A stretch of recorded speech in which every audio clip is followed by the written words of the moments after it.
Hello दोस्तों, स्वागत है आप सभी का विस्तृत एजुकेशन के यूट्यूब चैनल पर। अब तक हमने अरावली टॉपिक स्टार्ट कर दिया था। अरावली का सामान्य परिचय देख लिया था हमने। यहाँ इसका जो युग था, कौन से युग में ये अरावली बनी थी, इसकी तुलना किससे की गई थी, इसके अन्य नाम क्या क्या थे, ये सब हमने देखा था। अब हम स्टार्ट करेंगे अरावली के भाग, जो कि हमने 3 भागों में बांटे थे। हमने देखा था पिछली वीडियो में दक्षिण अरावली, मध्य अरावली और उत्तरी अरावली। तो दक्षिण अरावली में कौन कौन से क्षेत्र आ जाएंगे मैप में अगर हम देखें ध्यान से तो हमें पता है कौन कौन से क्षेत्र। सिरोही, उदयपुर और राजसमंद क्षेत्र आ जाएगा।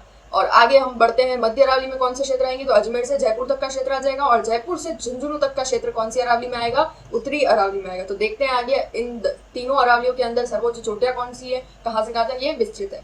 तो अब तक हमने अरावली स्टार्ट कर दी है, मरुस्थल हम पढ़ ही चुके हैं, अवस्थिति विस्तार और राजस्थान का सामान्य परिचय जो कि था ज्योग्राफी के टॉपिक्स की स्टार्टिंग हम कर चुके हैं। इनके क्वेश्चंस भी हमने देख लिए हैं। तो अगर आपने पिछली वीडियोस नहीं देखे हैं तो प्लेलिस्ट में जाकर वीडियोस देखें। और अगर आप सीईटी एग्जाम की या फिर रीट मुख्य परीक्षा की तैयारी कर रहे हैं तो आपको इनसे संबंधित जो भी अपडेट्स चाहिए, जो भी नवीनतम जानकारियां चाहिए, वो आप हमारे टेलीग्राम चैनल से और व्हाट्सएप ग्रुप से जुड़कर प्राप्त कर सकते हैं। आपको ये सारा लिंक डिस्क्रिप्शन बॉक्स में दिया हुआ है, तो डिस्क्रिप्शन बॉक्स में जाकर चैनल को ज्वाइन कर सकते हैं।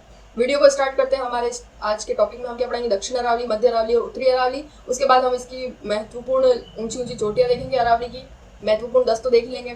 फिर उसके बाद हम देखेंगे इनके दर्रे। दक्षिण अरावली में सिरोही में हम पढ़ेंगे उड़िया पठार, पीपली दर्रा, नक्की झील, भाकर, आबू पर्वत। फिर उसके बाद में हम पढ़ेंगे मेवाड़ अरावली। और यहाँ पर कुछ पठार पाए जाते हैं, उनके बारे में देखेंगे। ऊपरमाल का पठार, मेसा का पठार, लसड़िया पठार, कोमट पठार, भोराट पठार। ये बहुत इंपॉर्टेंट है, कई बार आता है भोराट का पठार कहाँ से कहाँ तक है, तो कैसे याद करेंगे। भोमट का पठार कहाँ पर है, लसाड़िया का पठार। ये बहुत बेसिक और बहुत इंपॉर्टेंट क्वेश्चन होते हैं, कई बार एग्जाम में रिपीट होते हैं। और आई होप आप सबने इन सबके नाम भी सुने ही होंगे, तो पढ़ने में भी ज्यादा इंटरेस्ट आएगा। फिर आगे भोराट का पठार, ये सब देखेंगे। झरगा पहाड़ियां कौन कौन सी है दक्षिण में, तो रागा और झरगा के बीच जो हरा भरा स्थान है उसी को देशहरों कहा जाता है। घिरवा किसे कहा जाता है, कुकरा की पहाड़ियां, बिच्छा मेड़ा की पहाड़ियां कहाँ पर है। फिर सिरोही जिले में अरावली। तो अरावली की बात करें अब हम, तो सबसे ऊंची चोटी अरावली में कहाँ पर है, सिरोही जिले में। और क्या नाम है उसका, गुरु शिखर। राज्य व अरावली की सबसे ऊंची चोटी कौन सी है, गुरु शिखर, जो कि कहाँ पर है, सिरोही में। इसे संतों का शिखर भी कहा जाता है। किसने कहा है संतों का शिखर, तो जेम्स टॉड ने कहा है। इसकी ऊंचाई कितनी है, तो इसकी ऊंचाई है 1722 मीटर। और ये कितने में दी गई है, ये फीट में दी गई है। कितने फीट, 5650 फीट। दोनों ही याद रखना बहुत इंपॉर्टेंट है, कई बार क्वेश्चन मीटर में न पूछकर फीट में दिया जाता है। 5650 फीट। कई बार क्वेश्चन ऐसे आ जाता है कि अरावली की जो सर्वोच्च चोटी है उसकी ऊंचाई कहाँ कितने फीट के बीच में है, 4000 से 5000, 5000 से 6000, 6000 से 7000, 7000 से 8000। इस तरह से ऑप्शन भी बन जाता है, तो इसलिए हमें फीट में भी याद रखना है। और लगभग अगर पूछे तो 5000 से 6000 के बीच, वैसे एग्जैक्टली भी याद हो सकता है, 5650 फीट। फिर इसका अन्य नाम क्या है, गुरु माथा। और इसे संतों की तपोस्थली भी कहा है। किसने कहा है, गुरु दत्तात्रेय ने। गुरु दत्तात्रेय ने इसे क्या कहा है, तपोस्थली। ये तो थी गुरु शिखर के बारे में बात। कई बार यहाँ पर 1722 न देकर 1727 दिया जाता है, तो 1727 भी याद रख लीजिएगा, लेकिन दोनों एक साथ में ऑप्शन में नहीं आएंगे। फिर हम बात करते हैं उड़िया पठार की। तो उड़िया पठार राजस्थान का सबसे ऊंचा पठार है, जो कि कहाँ पर है, सिरोही में। और 1360 मीटर इसकी ऊंचाई है। तो ये कैसा है, पहले तो एक आबू का पठार है जिसकी ऊंचाई कितनी है, 1200 मीटर। फिर इसके ऊपर ही एक पठार है, कौन सा पठार, उड़िया पठार, जिसकी ऊंचाई कितनी है, इसको जोड़ करें 1200 को जोड़ करें 1360। और इसके ऊपर ही एक शिखर है जिसका नाम है गुरु शिखर। क्या नाम है, गुरु शिखर। और उसकी ऊंचाई यहाँ से यहाँ तक कितनी हो जाएगी, 1722 या 1727 मीटर। इस तरह से हमें याद रखना है, इसके ऊपर ही ये सभी कुछ, तो इसलिए याद रखने में इस तरह से चित्र बनाकर याद रखा जा सकता है। ये है आबूगढ़ पठार, यानी कि दूसरा सबसे ऊंचा पठार राजस्थान का कौन सा है, तो आबू का पठार, जिसकी ऊंचाई कितनी है, 1200 मीटर। 1200 मीटर में 160 और जोड़ दो तो 1360 हो जाएगा। और उसकी ऊंचाई किसकी हो गई, उड़िया पठार की। उड़िया पठार के ही ऊपर क्या है, गुरु शिखर, और उसकी ऊंचाई कितनी हो गई, 1722 से 1727 मीटर। पीपली दर्रा या नाल, तो राज्य का सबसे ऊंचा दर्रा या नाल कहाँ पर है, ये सिरोही में है। कहाँ पर, तो क्या नाम से जाना जाता है इसको, पीपली दर्रा या नाल। फिर हम बात करते हैं भाकर कहाँ पर है, तो सिरोही जिले में। कई बार क्वेश्चन आता है भाकर कहाँ पर है, जालोर, सिरोही, उदयपुर या राजसमंद। तो भाकर और भोराट में कंफ्यूज हो जाते हैं, इसलिए कंफ्यूज नहीं होना है। यहाँ पर भाकर याद रखना है। भाकर याद रखते क्या आना चाहिए, तेज ढाल वाली पहाड़ियाँ कहाँ पर है, सिरोही में। नक्की झील हम सबको पता है, आप सभी माउंट आबू घूमने गए होंगे, तो नक्की झील में जरूर गए होंगे। नक्की झील राज्य की सबसे ऊंचाई वाली झील है। होगी ऑब्वियसली। सबसे ऊंचा शहर कौन सा है? माउंट आबू, और माउंट आबू में ही झील है, तो सबसे ऊंची झील भी कौन सी होगी? नक्की झील, माउंट आबू में। और माउंट आबू कहाँ है? तो सिरोही में। आबू पर्वत, आबू पर्वत का है, मंदिरों की अधिकता के लिए प्रसिद्ध है सिरोही में, और इसे कर्नल जेम्स टॉड ने हिंदू ओलंपस कहा है। क्या कहा है? हिंदू ओलंपस। चंद्रावती नदी जो कि सिरोही के आसपास का क्षेत्र है। चंद्रावती, चंद्रावती किसका प्राचीन नाम था? तो चंद्रावती कहा जाता है किसको? सिरोही को। अब तक हमने देखा था योद्धे, योद्धे किसे कहा जाता है? गंगानगर और हनुमानगढ़ के आसपास के क्षेत्र को। जांगल प्रदेश के नाम से प्रचलित कौन सा क्षेत्र है हमारा? बीकानेर, बीकानेर के आसपास का क्षेत्र। और फिर हमने कौन सा देखा था? मांड या फिर वल्लभ, मांड या फिर वल्लभ कहाँ का? जैसलमेर के क्षेत्र को कहा जाता था। अब यहाँ पर एक और नया नाम हमें याद रखना है, कौन सा? चंद्रावती। चंद्रावती किस क्षेत्र को कहा जाता था प्राचीन समय में? तो सिरोही और उसके आसपास के क्षेत्र को क्या कहा जाता था? चंद्रावती। राजस्थान का शिमला किसे कहा जाता है? माउंट आबू, या जो कि कहाँ पर है? सिरोही में। फिर अब बात करते हैं मेवाड़ की अरावली, यानी कि दक्षिण अरावली को भी दो भागों में बांटा था। एक तो सिरोही में जो अरावली है उसका हमने मेन बिंदु देखे थे, सर्वोच्च चोटी, गुरु शिखर, उड़िया पठार, आबू का पठार, नक्की झील, इन सब के बारे में देखा था। पिपली दर्रा, ये देखा था हमने। और क्या देखा था? तो भाकर देखा था हमने, जो कि तेज ढाल वाली पहाड़ियां होती है उन्हें कहा जाता है।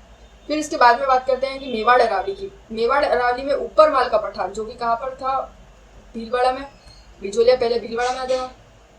भैंसरोडगढ़ से बिजोलिया के मध्य का पहाड़ी क्षेत्र, और इस बिजोलिया से भीलवाड़ा के मध्य का जो पहाड़ी क्षेत्र है जिसे ऊपर माल का पठार कहा गया, इसे भेंट किया था किसने? राणा सांगा ने। राणा सांगा ने। और किसे भेंट किया था? राणा सांगा ने अशोक परमार को। अशोक परमार को भेंट किया, क्योंकि अशोक परमार ने राणा सांगा का साथ दिया था खातौली के खानवा के युद्ध में, इसलिए इन्होंने इनसे खुश होकर क्या ऊपरमाल की जागीर भेंट की थी। किसे? अशोक परमार को। कहाँ पर है ऊपरमाल का पठार? भैंसरोडगढ़ बिजोलिया में। भैंसरोडगढ़ से बिजोलिया के बीच। और बिजोलिया में एक बहुत ही फेमस किसान आंदोलन होता है, बिजोलिया किसान आंदोलन, जिसका नेतृत्व किया था पहले साधु सीताराम दास ने, उसके बाद में विजय सिंह पथिक ने।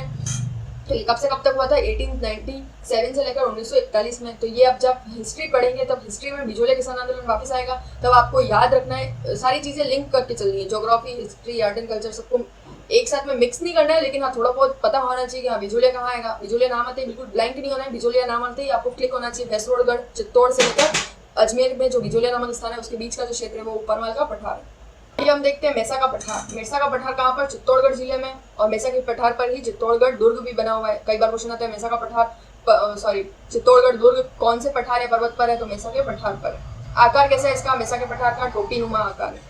फिर आगे हम बात करते हैं पहाड़ी, चित्रकूट पहाड़ी। और हाँ, मेसा के पठार पर कौन सी पहाड़ी है? चित्रकूट पहाड़ी है, और इसी पर कौन सा किला स्थित है? चित्तौड़गढ़ किला। तो पठार पूछे तो मेसा का पठार याद रखना है, और अगर चित्तौड़गढ़ किला कौन सी पहाड़ी पर है ये पूछे तो हमें याद रखना है चित्रकूट पहाड़ी। भोराट का पठार, भोराट में भोमट, भाकर, इन सब में बहुत कंफ्यूजन होता है। तो यहाँ पर रा आ रहा है, रा यानी कि राजसमंद, और राजसमंद में क्या है? कुंभलगढ़, कुंभलगढ़ है। और कुंभलगढ़ से लेकर उदयपुर की गोगुंदा पहाड़ी, गोगुंदा के बीच का जो क्षेत्र है, इनके बीच का जो क्षेत्र है वो क्या कहलाता है? भोराट। क्या कहलाता है? भोराट।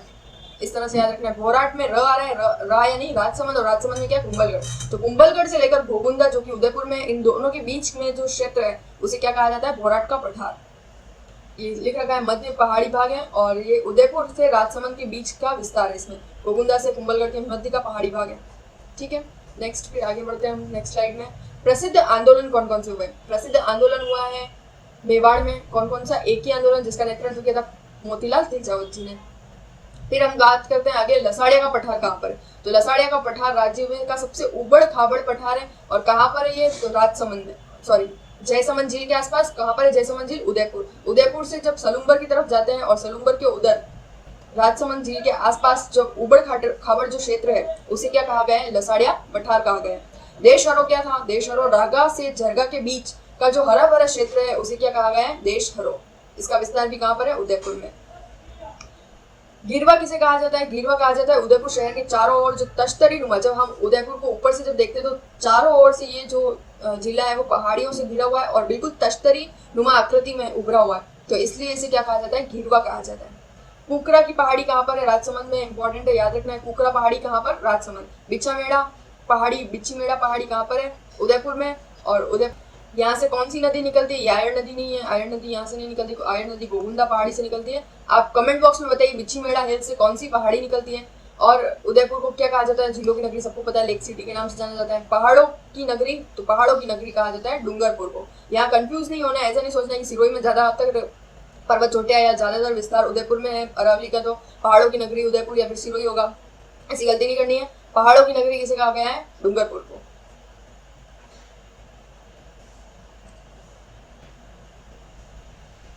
फिर अब हम पढ़ेंगे मध्य अरावली। तो मध्य अरावली का विस्तार कहाँ पर है? अजमेर, अजमेर से जयपुर तक है, लेकिन मुख्य रूप से कहाँ पर है? अजमेर में। सर्वोच्च चोटी कौन सी है? टॉडगढ़ या फिर मोराईजी, जिसे गोरमजी भी कहा जाता है। इसकी ऊंचाई हमें याद रखनी है 933। ये 10 सर्वोच्च चोटियों में से एक चोटी है। कौन सी? टॉडगढ़ या फिर गोरमजी। दूसरी सर्वोच्च चोटी कौन सी है? तारागढ़, जिसकी ऊंचाई है 873। यहाँ से यहाँ तक एकदम से 50-60 मीटर का डिफरेंस आ जाता है।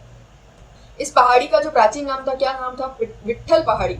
इसे विट्ठल की पहाड़ियां भी कहा जाता है, गढ़ विट्ठली भी कहा जाता है। और इसी पर एक दुर्ग बना हुआ है, तारागढ़ दुर्ग, जिसका प्राचीन नाम क्या है? गढ़ विट्ठली। कहाँ पर है? अजमेर में। दर्रे और नाल की बात करूं तो कौन से दर्रे हैं अजमेर में? सूरा घाट और शिवपुरी घाट। कौन से 2 दर्रे हैं? सूरा घाट और शिवपुरी घाट। नाग पहाड़ी अजमेर में। और यहाँ से कौन सी नदी निकलती है? लूणी नदी निकलती है। कौन सी नदी निकलती है? लूणी नदी निकलती है। और ये अजमेर शहर के चारों ओर है, सर्पिलाकार आकृति में, सांप के समान ऐसी ऐसी आकृति में। कौन सी पहाड़ी है? नाग पहाड़ी, इसलिए इसका नाम भी नाग पहाड़ी है। और यहाँ से एक नदी प्रवाहित होती है जिसका नाम है लूणी नदी। लूणी नदी। नेक्स्ट अब बात करते हैं हम उत्तरी अरावली की। वैसे दक्षिण अरावली ही मोस्ट इंपॉर्टेंट थी, क्योंकि सर्वाधिक विस्तार भी दक्षिण पश्चिम की ओर ज्यादा है अरावली का। जैसे जैसे आगे बढ़ते हुए जाते हैं इसका विस्तार कम होता जाता है। विस्तार कहाँ पर है उत्तरी अरावली का? तो अलवर, जयपुर, दौसा, सिक्कर और झुंझुनू। कुल मिलाकर जयपुर से झुंझुनू के बीच में जो अरावली क्षेत्र हमने देखा था, जयपुर से झुंझुनू के बीच, यहाँ पर फिर अलवर, दौसा, सिक्कर, झुंझुनू, जयपुर, ये सारे जिले आ जाएंगे। किसमें? उत्तरी अरावली में। इनकी भी कुछ चोटी आ जाएगी, मुख्य चोटी अलवर वगैरह की। सर्वोच्च चोटी कौन सी है उत्तरी अरावली की? तो रघुनाथगढ़। सबसे पहले हम बात करते हैं दक्षिण अरावली की सर्वोच्च चोटी, गुरु शिखर। ठीक है। फिर उसके बाद में हमने क्या देखा था? मध्य अरावली। तो मध्य अरावली की जिसे कोरमजी भी कहा गया था, कौन सी? टॉडगढ़। उसके बाद में दूसरी नंबर पे भी हम देख ले तो कौन सी थी? तारागढ़। वैसे पहली याद रखो, आप कंफ्यूज भी होना है। फिर उसके बाद में हम बात करें उत्तरी अरावली। तो उत्तरी अरावली की सर्वोच्च चोटी रघुनाथगढ़, जो कि कहाँ पर है? सिक्कर में। इसकी ऊंचाई कई बार क्वेश्चन आता है 1055 मीटर। बहुत बार क्वेश्चन पूछा गया है। मैच द फॉलोइंग्स में पूछा जाता है, 4 चोटियां इधर दे देते हैं और 4 सर्वोच्च चोटियों के जो ऊंचाइयां हैं वो इधर दे देते हैं। फिर उनको बोलते हैं कि मिलान कीजिए। अधिकतर रघुनाथगढ़ आता है, और इसको अगर याद कर लिया तो क्वेश्चन अधिकतर सही होने की संभावना ज्यादा रहती है। रघुनाथगढ़ 1055 याद रखना है। कहाँ पर है? सिक्कर में। अन्य प्रमुख चोटियां कौन सी है उत्तरी अरावली की? बेराट, जयपुर में। कहाँ पर? बेराट सभ्यता भी विकसित हुई थी इसके किनारे। इसका प्राचीन नाम क्या था? विराटनगर। इसकी ऊंचाई कितनी है? 704 मीटर। जयपुर की एक और है बरवाड़ा, कितनी मीटर है इसकी? 786। बबई कहाँ पर है? झुंझुनू की, 780 मीटर। और खो भी कहाँ पर है? जयपुर में, जिसकी ऊंचाई है 920 मीटर। इनके जिले याद रखने हैं। अगर ऊंचाई याद हो जाए तो अच्छी बात है, नहीं भी याद हो तो ज्यादा कुछ कंफ्यूज नहीं होना है। बस 1-2-4 की अगर आप याद रख लो अच्छे से तो बेस्ट है। और सबसे ऊंची 10 जो प्रमुख चोटियां उनकी तो याद रखनी है हमें ऊंचाई। फिर आती है उदयनाथ की पहाड़ियां, जो कि कहाँ पर है? अलवर में। ये उत्तरी अरावली का ही पार्ट है। बेराट की पहाड़ियां अभी हमने देखा था, बेराट सभ्यता भी कहाँ पर? सिक्कर में। मालखेत की पहाड़ियां, कई बार क्वेश्चन आता है मालखेत की पहाड़ियां कहाँ पर है? सिक्कर में। ठीक है। बेराट की पहाड़ियां जयपुर में। हर्ष पर्वत कहाँ पर है? सिक्कर में। काजल पहाड़ी पर झीण माता का मंदिर है, और झीण माता के मंदिर के जस्ट सामने कौन सा पर्वत है? हर्ष पर्वत, और हर्षनाथ भैरव का मंदिर है। ईगल की पहाड़ी कहाँ पर है? जयपुर में। और यहाँ पर कौन सा किला बना हुआ है? जयगढ़ किला। देवगिरी पहाड़ी, दौसा, द से देवगिरी और द से दौसा। गुलाबी नगरी, पिंक सिटी किसे कहा जाता है? हम सबको पता ही है, तो लड्डू क्वेश्चन है जयपुर को। और राजस्थान का सिंह द्वार किस जिले को माना गया है? अलवर को। राजस्थान का सिंह द्वार कई बार क्वेश्चन आता है, सिंह द्वार किस जिले को कहा गया है? अलवर जिले को। तो ये था हमारा उत्तरी पहाड़ी या उत्तरी अरावली। फिर अब बात करते हैं प्रमुख चोटियां। तो प्रमुख चोटियां अरावली की कौन कौन सी है? एक ट्रिक है, अगर ट्रिक से याद रखना चाहे तो अच्छी बात है, और अगर आपको ऐसे ही याद होता है तो वो तो और भी अच्छी बात है। कौन कौन क्या ट्रिक है इसकी? गुरु से, दिल से, जरा रख आस, जरा रख आस। तो ये तो हो गई हमारी टॉप 5 चोटियां। गुरु से गुरु शिखर, से शेर, दिल से देलवाड़ा, जड़ से झरगा और आस से अचलगढ़। ये हो गई हमारी सर्वोच्च चोटियां। गुरु शिखर देखते कहाँ पर है? सिरोही जिले में। शेर भी सिरोही में, देलवाड़ा भी सिरोही में। खाली जरगा और रागा हमने अभी पहले पढ़ा था, जरगा और रागा के बीच का जो हरा भरा क्षेत्र था वो क्या कहलाया, देशहरों। जरगा पहाड़ी पर्वत चोटी कहाँ पर है, उदयपुर में है। और अचलगढ़ भी सिरोही में। टॉप 5 में से 4 तो सिरोही की है, खाली एक जरगा कहाँ की है, उदयपुर की। इनकी ऊंचाइयां देखते हैं। 1727 या 1722 हमने देखा ही था गुरु शिखर की ऊंचाई। उसके बाद शेर की याद रखते हैं, तो शेर की बिल्कुल एकदम से 100-150 कम हो जाती है, कितनी, 1597, 1597। बार बार ये टेबल पढ़ेंगे आप, बार बार इस टेबल को बिना देखे बनाने की कोशिश करेंगे तो ये याद हो जाएगी ऊंचाइयाँ, इतना कोई मुश्किल काम नहीं है। देलवाड़ा की ऊंचाई कितनी है, 1422, ये भी सिरोही में। जरगा पर चोटी, इसकी ऊंचाई है 1431। यहाँ पर थोड़ा सा करेक्शन है। करेक्शन क्या है, यहाँ पर उल्टा हो चुका है। यहाँ पर देलवाड़ा होगा 4th नंबर पे और जरगा होगा 3 नंबर पे। तो इसको ट्रिक को ऐसे याद रखना है, गुरु से जरा दिल से रख आस, गुरु से जरा दिल से रख आस। तो गुरु से गुरु शिखर, शेर से शेर, जरा से जरगा, ये जरगा ऊपर आएगा और देलवाड़ा नीचे आएगा। 1431 है जरगा की। और ये कौन से नंबर की सर्वोच्च चोटी है, 3रे नंबर की सर्वोच्च चोटी। और 4थे नंबर पर देलवाड़ा और अचलगढ़ आएगा 1380 मीटर सिरोही में। फिर इसके बाद में हमें 5-6 चोटियां और एक्स्ट्रा में याद रखनी है। कुंभलगढ़ 1224 और हमें पता है कहाँ पर है, राजसमंद में। रघुनाथगढ़ अभी हमने याद किया था 1055 सिक्कर में। ऋषिकेश 8वें नंबर पे आएगी 1017 मीटर, कहाँ पर, सिरोही में। कमलनाथ 1001 उदयपुर जिले में। गौरम जी या फिर टॉटगढ़ अभी हमने देखा था 933 अजमेर में। और ये मध्य अरावली की सर्वोच्च चोटी थी। दूसरी नंबर पर मध्य अरावली की सर्वोच्च चोटी। और यहाँ पर टॉप 10-11 में से 11वें नंबर पर कौन सी आ रही है, तारागढ़, जिसकी ऊंचाई कितनी है, 873 मीटर, जो कि कहाँ पर है, अजमेर में। नेक्स्ट हम बात करते हैं दर्रों की, मुख्य दर्रे। तो सिरोही में कौन सा दर्रा, पीपली दर्रा और बोरांग दर्रा, ये 2 दर्रे। पीपली दर्रा तो हमने अभी देखा था सिरोही में, और दूसरा दर्रा कौन सा है, बोरांग दर्रा। सर्वोच्च ऊंचा दर्रा था कौन सा, पीपली दर्रा। फिर हम बात करते हैं पाली। तो पाली में कई सारे दर्रे हैं, जिसमें से मुख्य है देसूरी नाल, कई बार सुना होगा आपने देसूरी नाल के बारे में।